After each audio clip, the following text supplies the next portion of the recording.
Good morning. Welcome to the February 29th Inspiring Author Conversations. I'm Kathy Davis with Davis Creative Publishing. Today we'll be speaking with Christopher MacLellan about podcasting. Chris has been a guest on our little event here a couple times at least. Our theme for 2024 is Growing Your Business by the Book. Each month, we welcome guests who share knowledge, new ideas, opportunities, wisdom. Essentially, we're helping authors sell more books. Help me welcome Christopher MacLellan.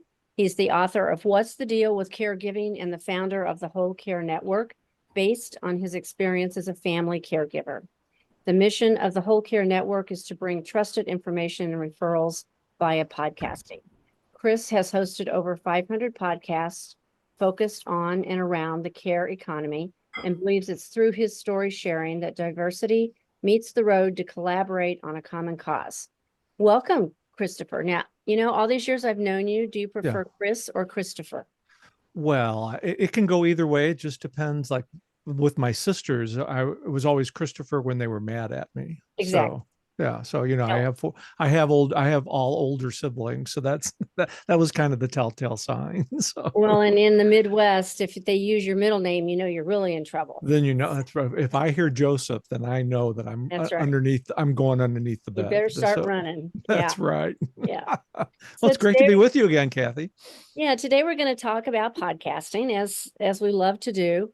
Tell us a little bit how you got involved with podcasting. Well, I think that if I go back to 2011, when I first started blogging and writing about caregiving, in 2011, technology was so much more different than it is today, for sure. But it was just kind of a natural progression for me from sharing the stories of your caregiving experience to taking it to radio, taking it to podcasting, and I had been on a couple of I'd been a guest on podcasts before, and I said, yeah, I think I want to do something like this myself. And then as time progressed, we developed the Whole Care Network, which is a podcasting network where a lot of new podcasters have come on and have grown their business. We just went over. We're about to go over 900,000 downloads of our podcast, and I think in our 8 years of business. And I just find that it's really a great medium for people to share not only their story but their brand, and you get to put your brand in your own words and in your own voice. And it just really, for me, it just you just connect with your followers a little bit more on podcasts than you would through blogs. Not that blogs are bad.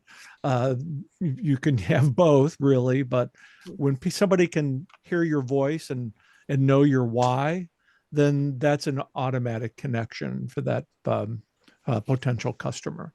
It's part of, and I forget originally who's talked about the know, like, and trust flow, but it's part of that. They get to know you, they like you, and then pretty soon you're in that level of trust that that's when they buy.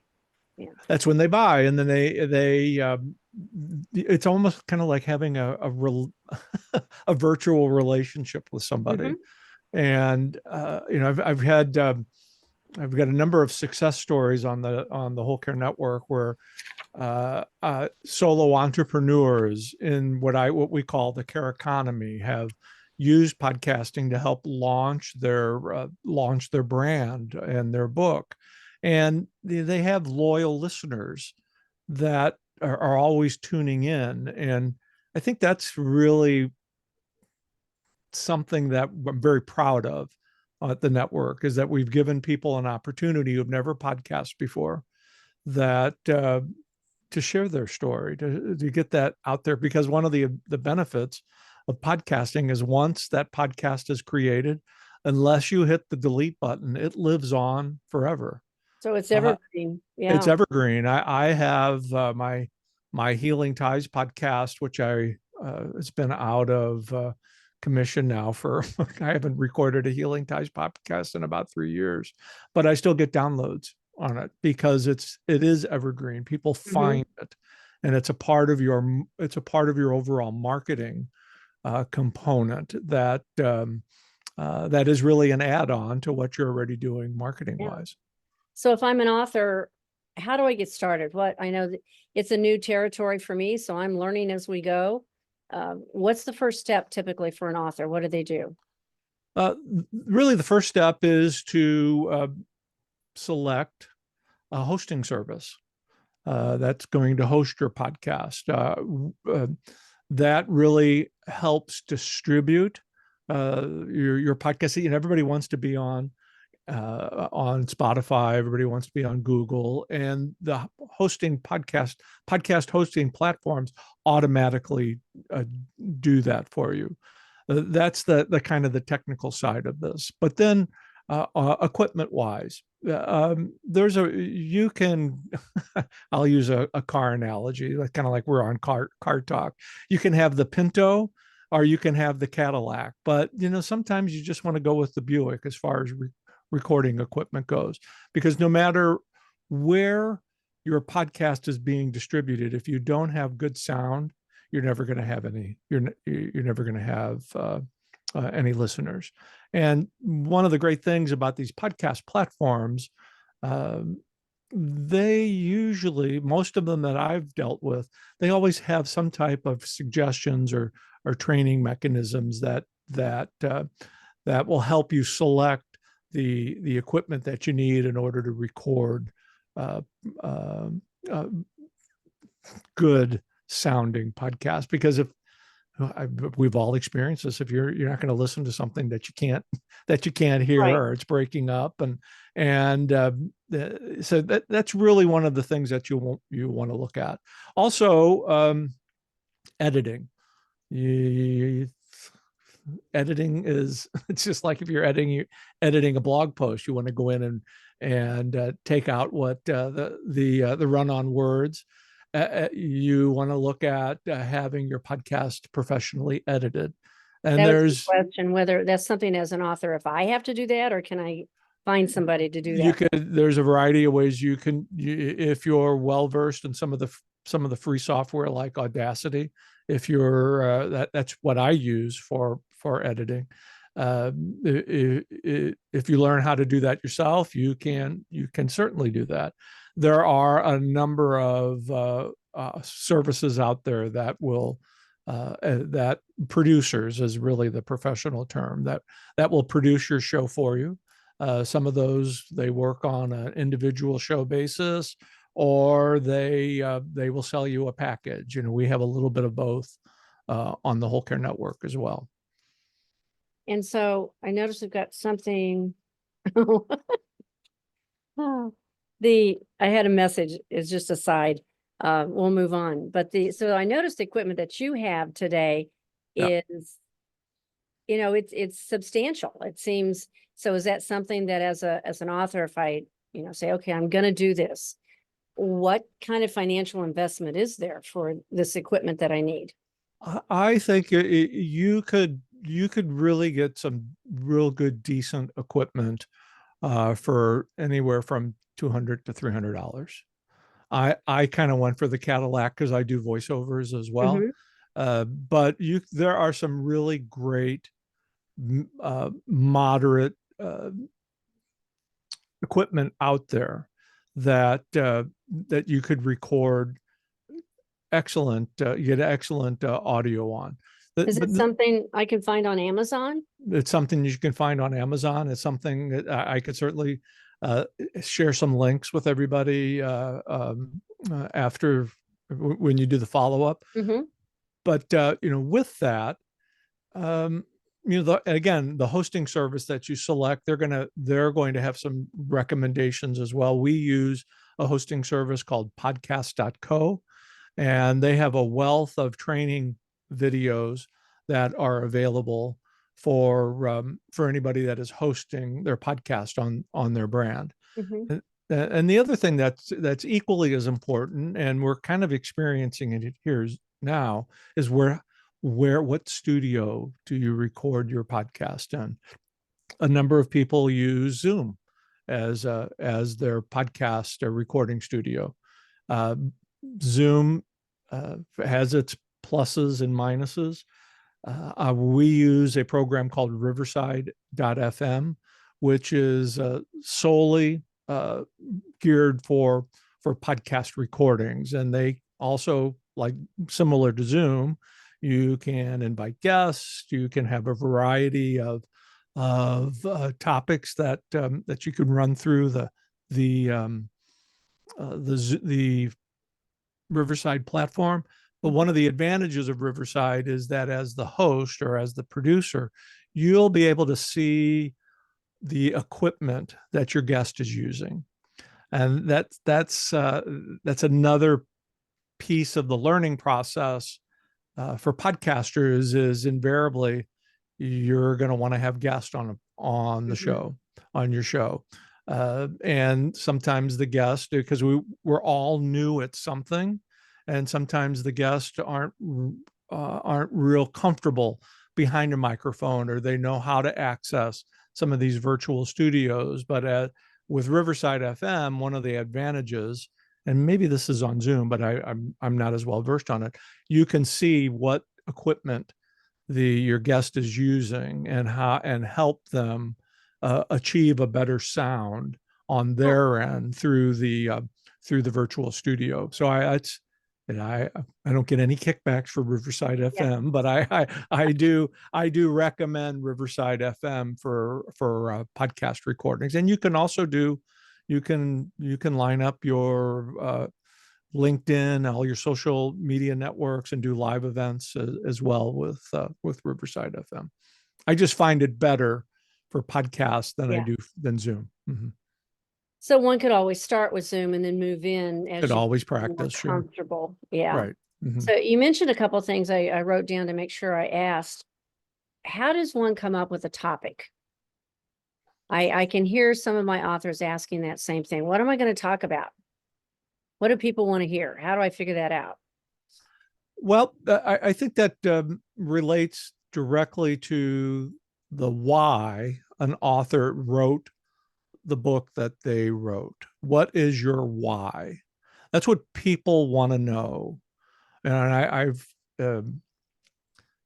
I've just used this throughout my experience as, and you mentioned it earlier in the introduction, it's through story sharing where diversity meets the road to collaborate on a common cause.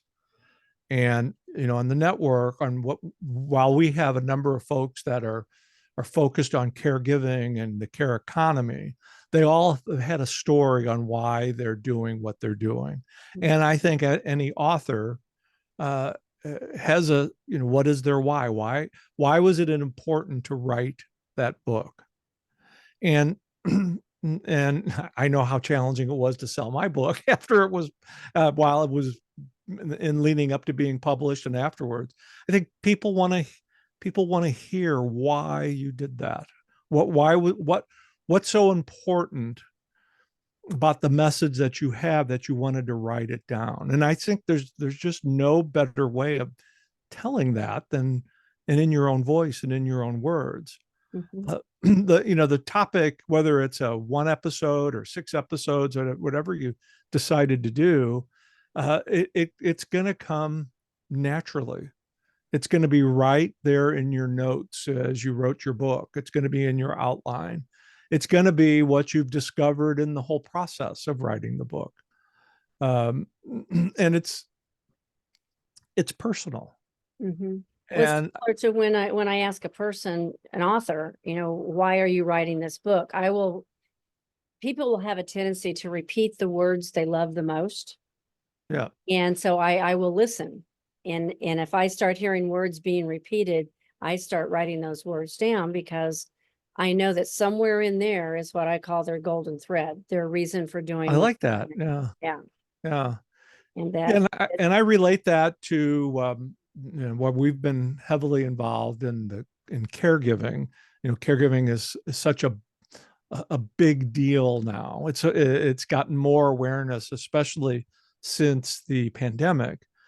But the one thing that sets everybody apart from that is the story. People want to connect to the story. Mhm. And then, from that, you find some very valuable information and referral that is trusted, because you're not going to, on a podcast, you're certainly not going to, you're not going to say something, you're not going to promote something that you don't believe in. Right.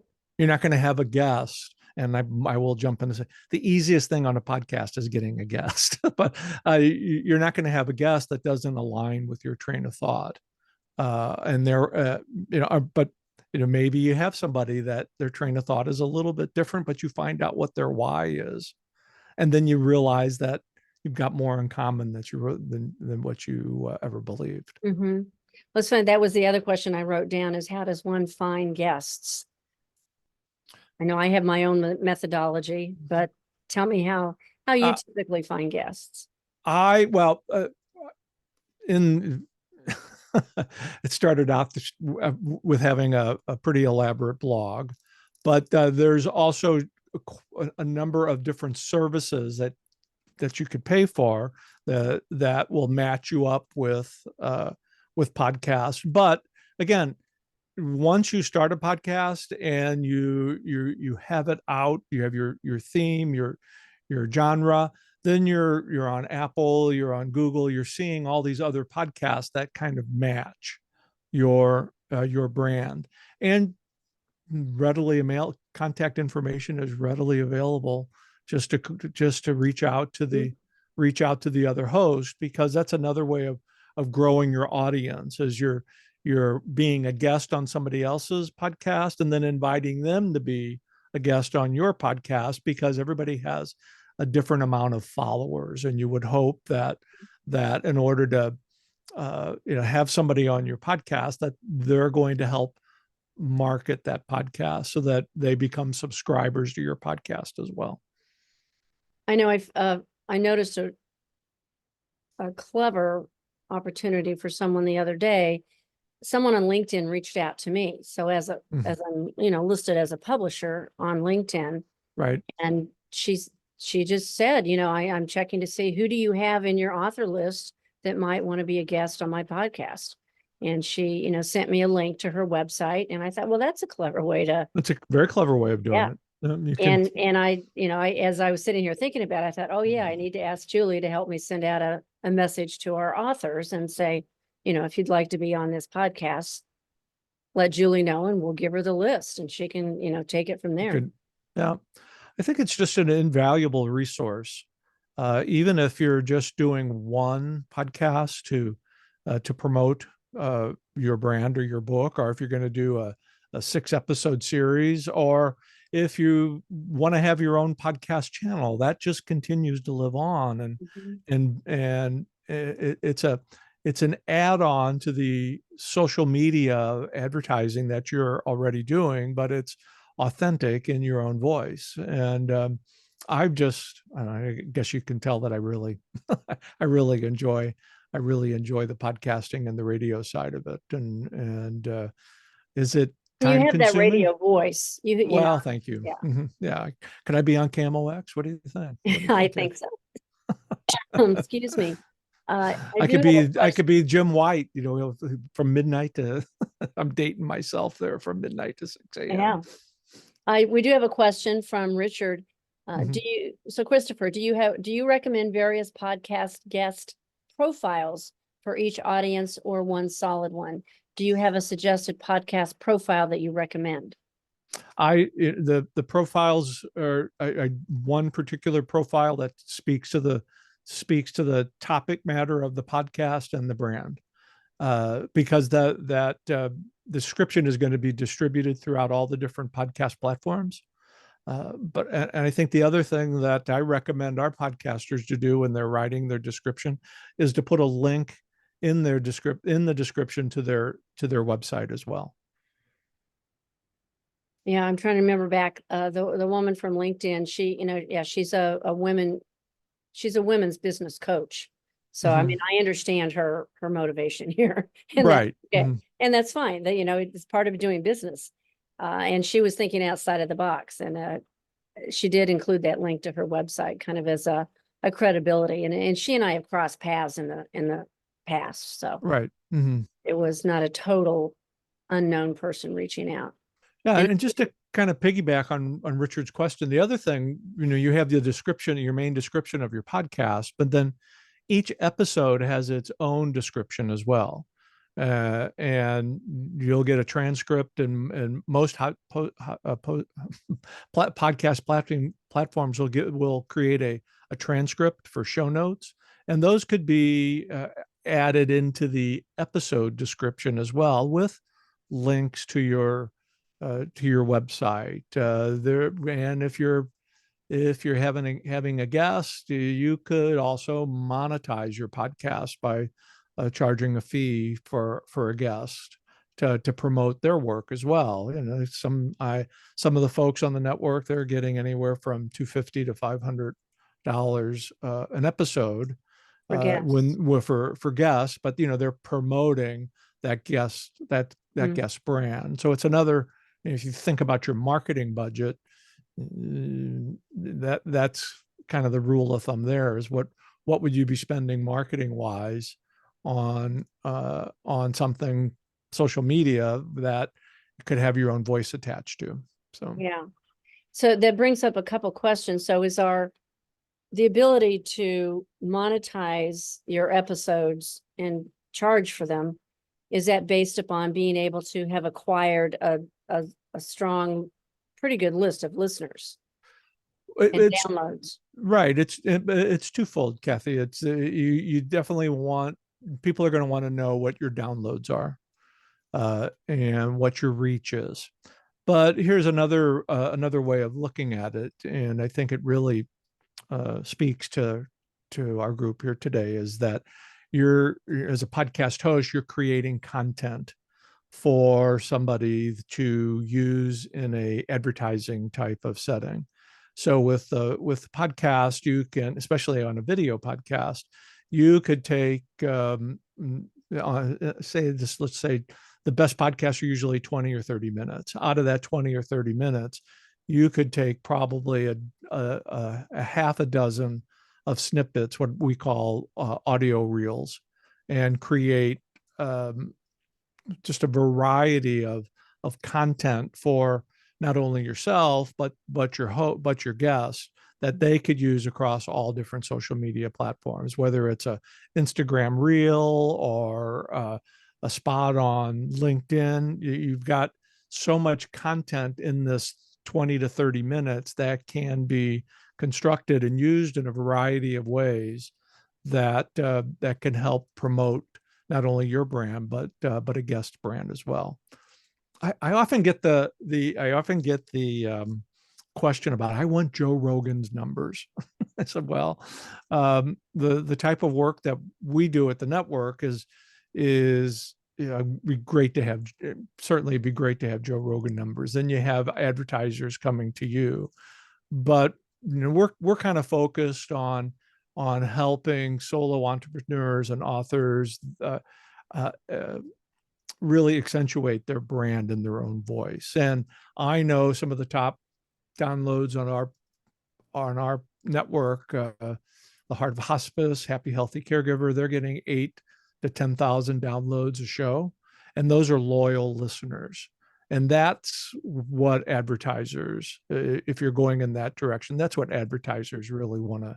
They want to see that you've got some loyal listeners, people that are listening to the entire podcast. And the statistics will tell you, a good hosting service the statistics will tell you how long somebody is listening to the podcast, where they're listening from, geolocation, what kind of device they're listening on. So you'll get tons of statistics that you'd be able to use across a variety of advertising opportunities.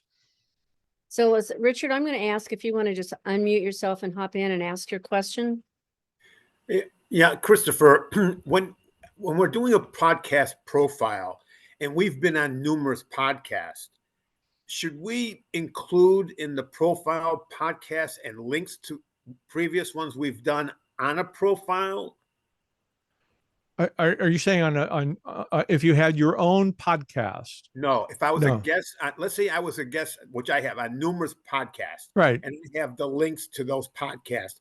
Should I, in a marketing profile to send to, say, you, Hmm. what, should I include in my profile? I've previously been a guest on these podcasts, and here's a link to those interviews. That would be certainly advantageous if you're trying to be a guest on somebody else's podcast, Right, right. or to let them know where you've been, or if that's in your LinkedIn profile or your Okay, bio on your website. I have it pretty much all on my bio on my website. So okay. yeah, Thanks. yeah. Thanks for that. And as a reminder, anybody else have any questions, either raise your hand through the little reaction button there or type your question and we'll make sure we get to that. One of the other questions I had, I want to talk a little bit about, the Apple and the Spotify and Right. compare that with YouTube. So I know YouTube has, we take these Zoom calls that we're doing here, Right. Mhm. inspiring author conversations. We post those to YouTube. And then in the past year sometime, YouTube has gone to where they have a podcast Right. category. And so now we have them posted in our YouTube on our YouTube channel in that, also in that podcast category. Can you speak to that and how distribution works? Yeah. Well, the distribution to YouTube, it would be done manually. All the distributions to the podcast platforms are done automatically with the host. I think we all recognize that YouTube is really one of the fastest growing social media networks that is out there. But here's the challenge with video podcast: lighting. I'm seeing a variety of lighting here today, and where lighting is a whole different dilemma for and I use this word for me. I'm not saying it for anybody, for amateurs.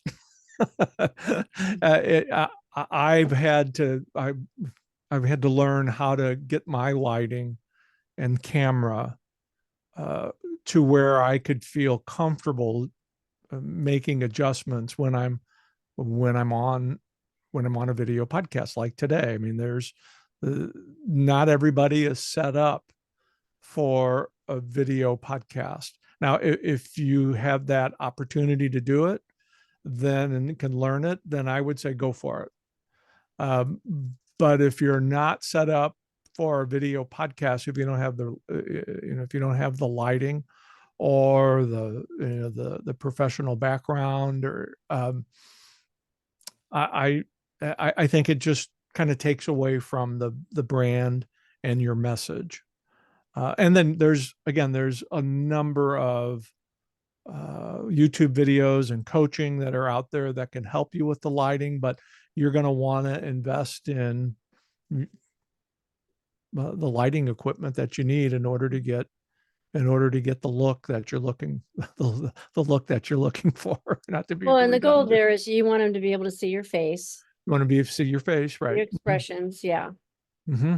And interesting. Yeah.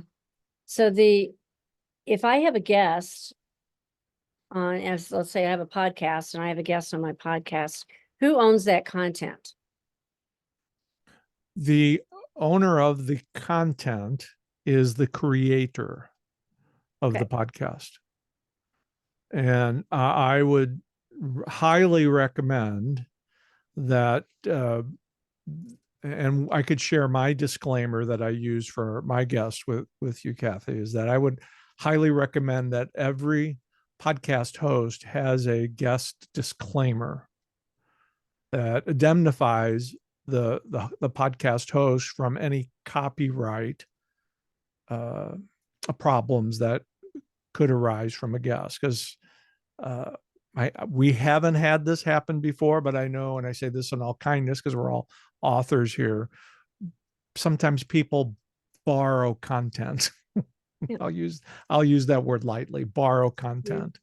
So you just want to you want to protect yourself, and having a guest questionnaire.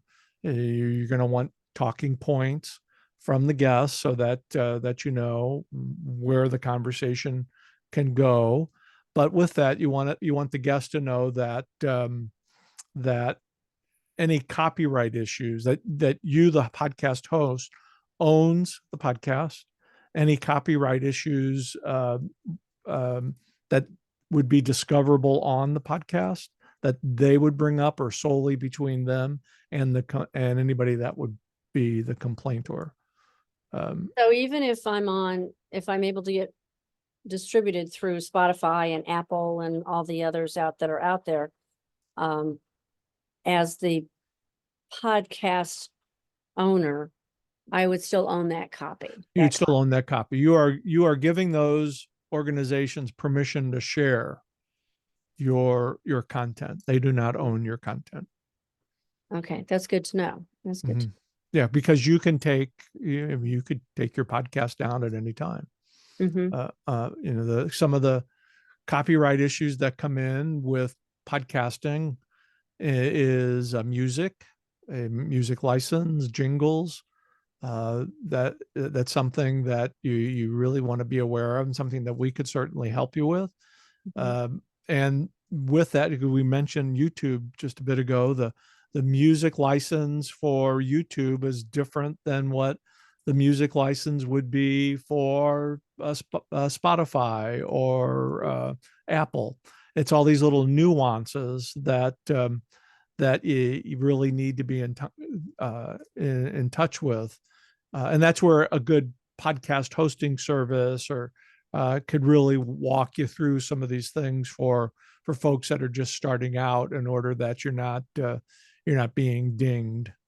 Yeah.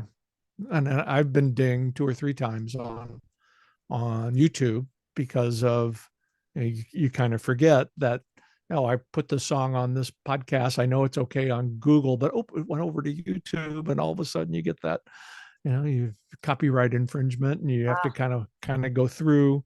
You kind of have to go through that and show them what your license is. And again, that if you're involved with a network, usually they have a blanket license. But a tip that I've learned over the years is if you're playing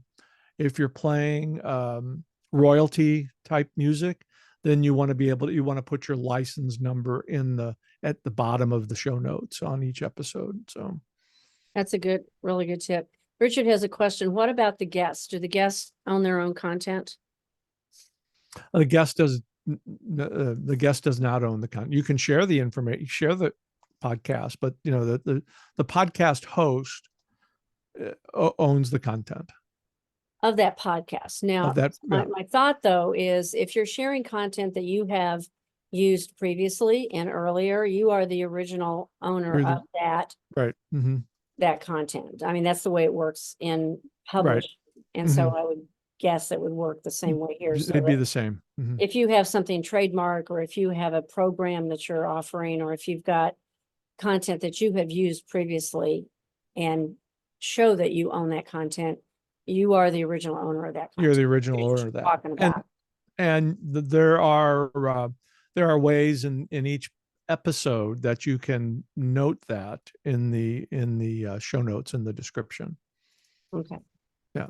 Because even though you're creating the podcast, you have the opportunity with each episode to create a description of that episode, and you can put all the copyright, all the licensing, any detailed information that you want on each individual episode.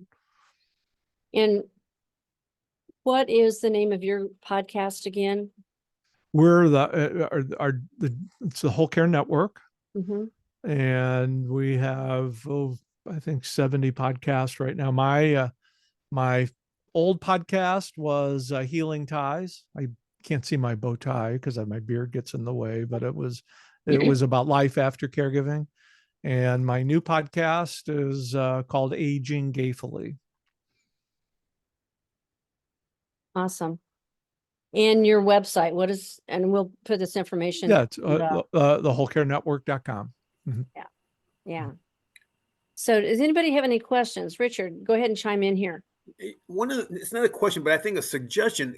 Christopher, one of the things that prompted my interest really today was when we're talking about those of us that are authors of books in self-publishing, which is what typically Kathy, many of us know Kathy through.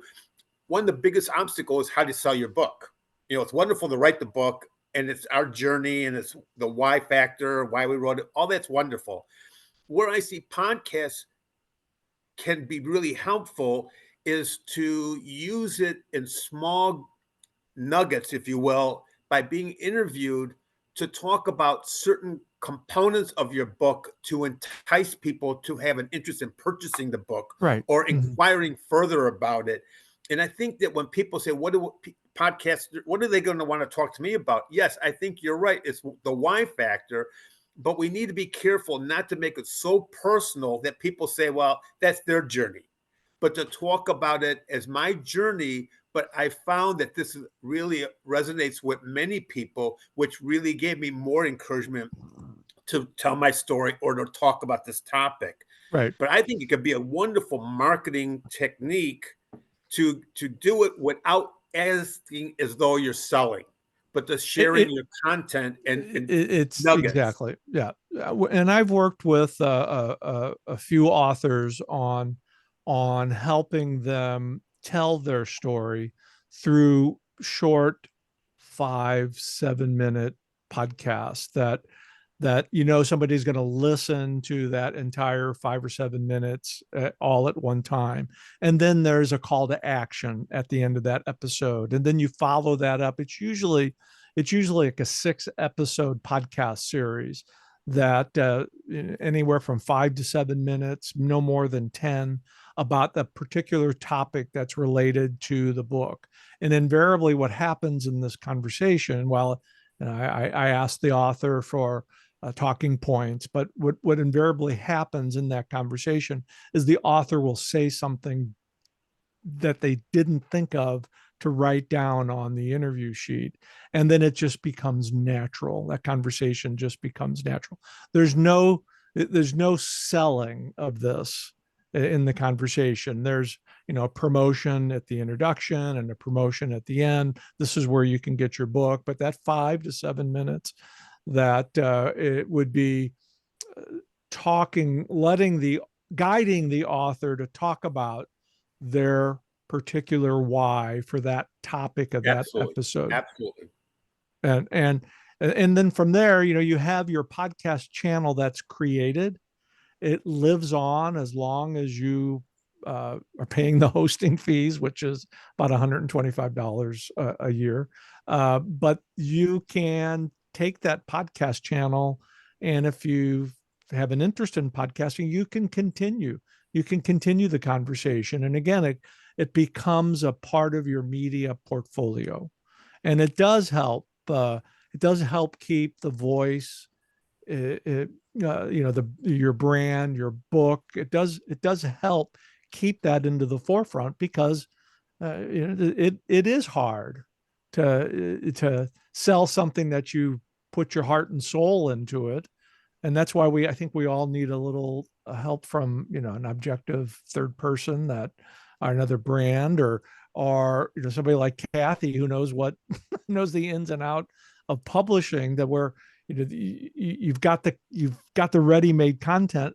How do we get it out in front of more people? And I just happen to think that it's through your own voice, through podcasting. Yeah, I agree. Yeah, terrific. So if there were any, since we're closing in on our 30-minute mark here, are there any words of wisdom that you would leave us with that we can carry forth as we start to venture into the world of podcasting? As you picked up the pen and the paper to start writing your book, go grab a microphone and start talking about your book and promoting your why. And before you know it, you'll have a podcast that can be distributed throughout the networks. Mm-hmm. Terrific. I know I will make sure that we have all of Christopher's information in your follow-up email that links to the recording of today's call. And if you have any questions for Christopher, I know that he'd welcome your inquiries and be happy to answer those questions for you. For sure. This has been great. Thank you, everybody, for being here and being our live audience. Thank you, Christopher. It's been great as usual. And we'll be in touch. Thanks, Sounds like a guys. plan. Good seeing Okay. everybody. Mhm. Bye-bye.